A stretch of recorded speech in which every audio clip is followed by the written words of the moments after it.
बहुत दूर, लेकिन कल्पना से भी ज्यादा खूबसूरत जगह पर एक जादुई दुनिया थी, जिसे परिस्तान कहा जाता था। परिस्तान के एक बेहद सुंदर हिस्से में बहुत सारे छोटे छोटे परी घर थे। हर घर रंगीन फूलों से सजा हुआ था और हवा में हल्की सी चमक बिखरी रहती थी।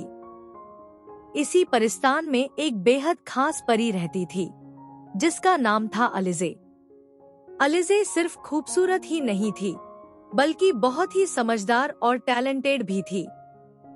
उसकी सबसे बड़ी पहचान थी फैशन डिजाइनिंग। अलिज़े कपड़े सिर्फ सिलती नहीं थी, बल्कि उनमें जादू, इमोशंस और मॉडर्न स्टाइल को एक साथ जोड़ देती थी। उसका छोटा सा लेकिन बहुत ही आधुनिक स्टूडियो था, जहां जादुई सुइयां, चमकते कपड़े और डिजिटल स्केच बोर्ड मौजूद रहते थे। हर सुबह अलिज़े अपनी हर्बल परी चाय पीती और फिर अपने मैजिक टैबलेट पर नए डिजाइन बनाना शुरू करती। कभी वह इंसानी दुनिया के फैशन ट्रेंड्स देखती, तो कभी परिस्तान के ट्रेडिशनल डिजाइन्स को मॉडर्न टच देती। यही वजह थी कि पूरे परिस्तान में अलिज़े का नाम मशहूर था, लेकिन इसके बावजूद वह बहुत ही सिंपल और सॉफ्ट हार्टेड परी थी। परिस्तान से थोड़ी दूरी पर एक भव्य और शाही महल था। इस महल में रहती थी प्रिंसेस सोबिया। प्रिंसेस सोबिया बहुत ही खूबसूरत, एलिगेंट और मॉडर्न सोच रखने वाली राजकुमारी थी। लेकिन एक बात उसे बहुत परेशान करती थी। वह रोज एक जैसे कपड़े पहन पहन कर बोर हो चुकी थी। हर दिन महल के डिजाइनर उसके लिए वही पुराने स्टाइल के कपड़े लाते। वही रंग, वही डिजाइन, वही कट। हर सुबह प्रिंसेस शीशे के सामने खड़ी होकर कहती, ये ड्रेस भी बिल्कुल कल जैसी ही है। मुझे कुछ नया चाहिए, कुछ अलग। महल में बहुत सी परियां और सहायक थे, लेकिन कोई भी प्रिंसेस की क्रिएटिव सोच को समझ नहीं पाता था।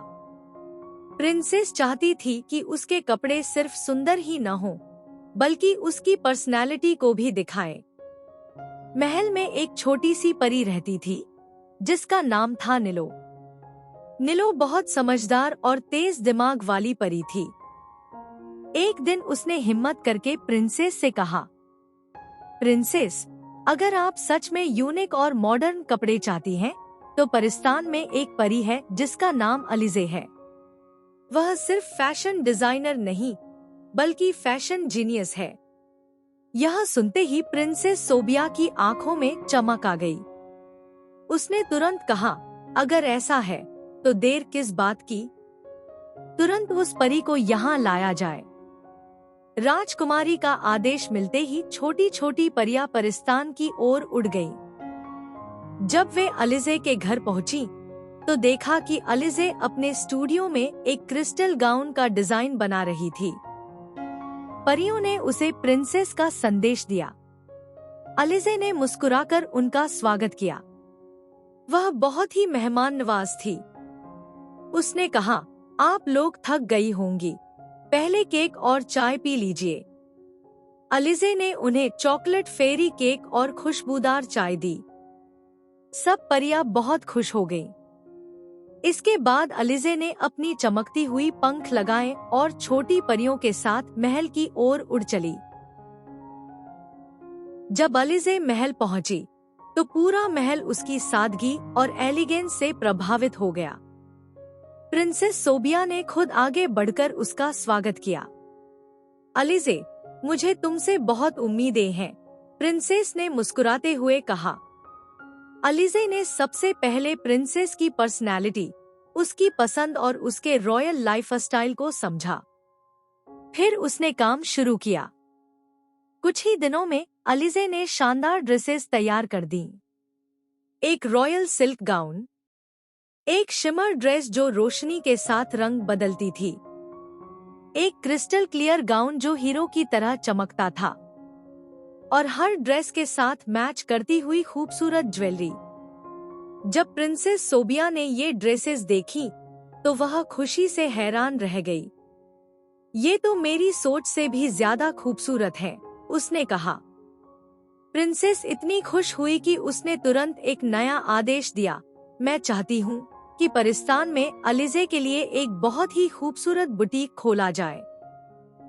कुछ ही समय में परिस्तान में अलीज़े का फेरी बुटीक खुल गया।